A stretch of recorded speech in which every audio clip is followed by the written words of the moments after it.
All other protocols duly and respectfully observed.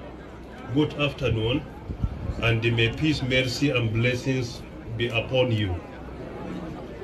It gives me a great pleasure to stand before you here in Hadeja, Jigawa State in order to commission this very important project and intervention of the federal government of Nigeria through the National Information Technology Development Agency under the supervision of the Ministry of Communications and Digital Economy.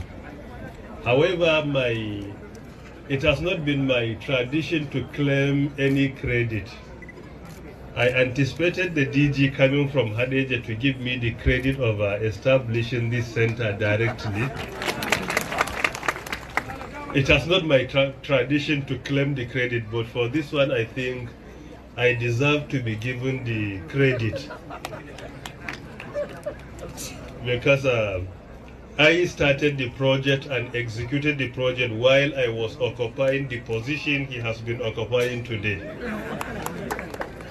So because of this, it is an intervention of the federal government of Nigeria, but under the supervision of the Honorable Minister of Communications and Digital Economy while he was the DG of NIDA. I think this is more apt. We established 3 centers of similar capacity all over the country. And I'm glad to say that since in late 2018, I indicated my interest that one of them must be in Hadeja. This is out of 3, but one was cited in Hadeja since then. And the reason is, firstly, the executive governor is my brother. I have tremendous respect for him.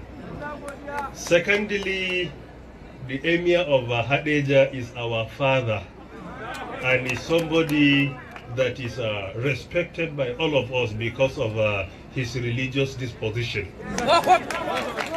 Number 3, the DG of NIDA, Kashif Abdullahi Inua, is the son of the soil.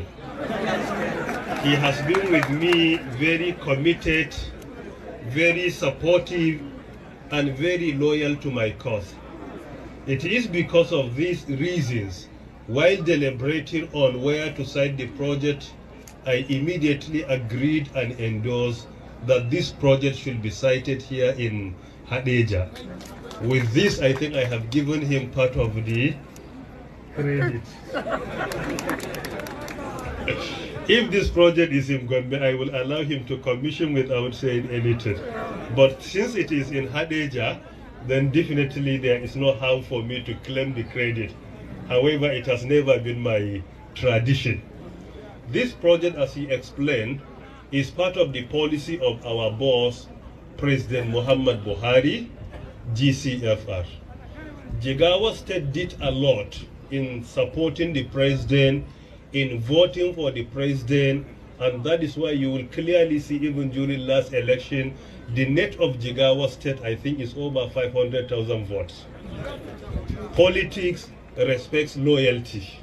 Because of your loyalty and support to the President Muhammad Buhari, we felt it is necessary to give priority in our interventions to this state.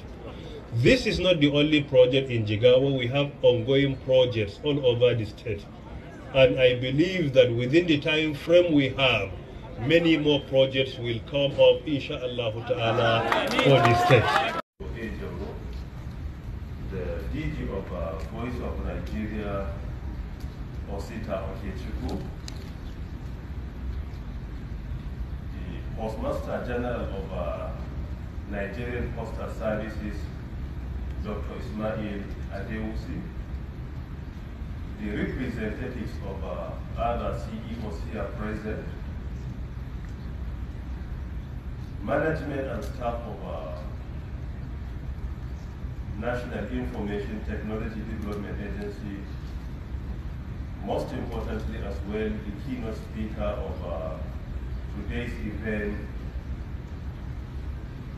Abdul Hakim Atijola, other stakeholders here present, all other protocols duly and respectfully observed. Good morning, and may peace, mercy, and blessings of Almighty be upon you. I am highly delighted to be here today to witness this International Data Privacy Day or International Data Protection Day as in Europe. In the US they call it International Data Privacy Day, while in Europe it is International Data Protection Day. Our own document or subsidiary legislation in Nigeria is a Nigeria Data Protection Regulation. So it is in alignment with that. We can arguably say that we are celebrating our International Data Protection Day because our subsidiary legislation is for data protection. I'm glad really to be sat before you, as it was said by my brother, the DG of NITDA. It was only on the last Saturday, exactly 25th of January 2020, was the first year anniversary for signing our Nigeria Data Protection Law or document into a subsidiary law. By implication, today is only 3 days away from the anniversary. So that is why this week we have been witnessing us taking care of the day we have signed it into law. That is our first year anniversary. And it is very relevant that we are still here today to witness a very important event with regards to the Nigeria Data Protection Law.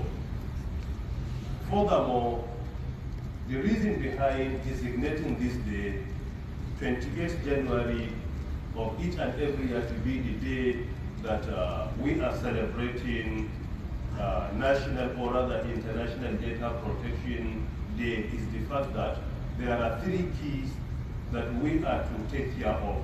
Firstly, it is the day that we are ought to create awareness about data. With this event, we will be able to create awareness. Our friends in the media are here. With the message they are going to convey to other Nigerians, they will be able to appreciate why data is important, why protecting our data is critical, and at the same time, how are we going to deal with the data of others under our custody and at our disposal.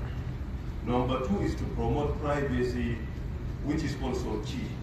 You have to protect your data, and at the same time, you have to urge others to protect their own data. And that is why the DG has given us some tips on how to go about protecting our data.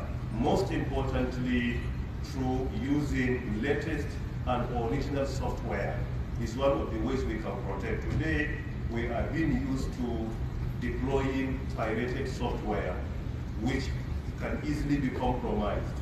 And secondly, we should ensure that we update our applications, like maybe our app, phone, our Samsung. You will see that there is provision for update. So it's very important to update your applications as soon as possible. And that is why if you can make the setting to be able to be uploaded automatically whenever you get connected to Wi-Fi, that the Wi-Fi, that is very important as well. And number 3, we should also avoid sharing our personal information on social media. This is very rampant today. You see people sharing their date of birth, their passport, data page, their ticket, the picture of their children. Sometimes they even share their movements.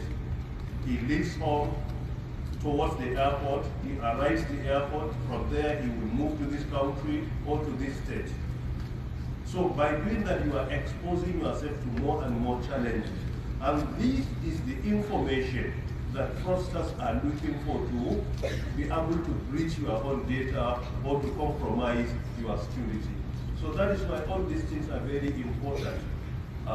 It is because of this I'm glad and most appreciated of as the supervisor of NIDA, I am most appreciative of the effort of the agency in organizing this event. It's highly commendable and very apt indeed.